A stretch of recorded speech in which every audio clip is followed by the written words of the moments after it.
Bénissons le Seigneur. En Luc 3,6, on a cette citation du prophète Isaïe parlant de la venue du Sauveur. Tout être vivant verra le salut de Dieu. De quoi s'agit-il?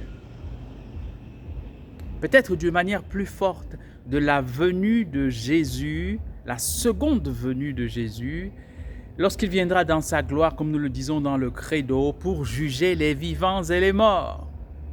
Il y aura des signes cosmiques dans le soleil, la lune, les étoiles, ce qui fera que personne ne pourra s'y méprendre. Voici le Seigneur vient. Il vient dans sa puissance. Mais en même temps, lorsque le prophète Isaïe le dit, et que cela est évoqué lorsque l'on parle du ministère de Jean le Baptiste, le précurseur du Christ, il s'agit de la manifestation du Christ dans son ministère pastoral, son ministère public, à commencer par le baptême au Jourdain par Jean-Baptiste.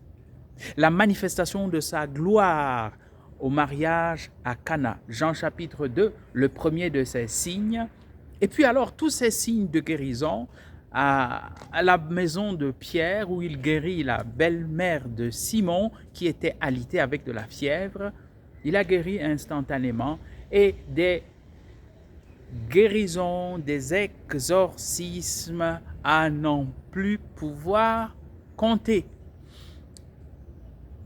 Et qui se termine par le signe des signes.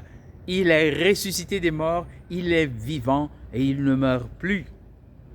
Il est Seigneur.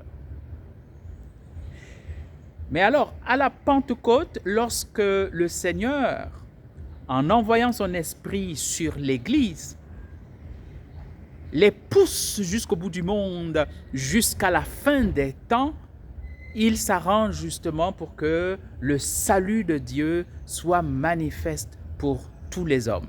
Et cela, c'est avec la contribution de chaque intervenant. Depuis la Vierge Marie qui a reçu le Verbe de Dieu en son sein, qui a pris chair et qui l'a donné au monde par la maternité divine, en passant par les apôtres qui ont été envoyés et tous les membres du corps du Christ, tous les baptisés qui ont à prendre à cœur cette mission de proclamer l'Évangile, la bonne nouvelle que Dieu a tant aimé le monde, qu'il a donné son Fils pour mourir sur la croix pour le pardon des péchés.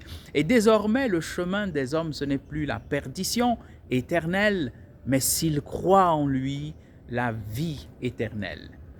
Demeurons dans cette bénédiction sans pareille, non seulement pour être en communion avec Dieu en nous séparant de tout péché, mais encore en étant en communion avec lui dans l'annonce de l'Évangile, comme saint Paul le dit aux Philippiens, avec les persécutions que cela peut apporter. Mais cela, c'est aussi pour notre sanctification et pour la gloire de Dieu. Bénissons le Seigneur.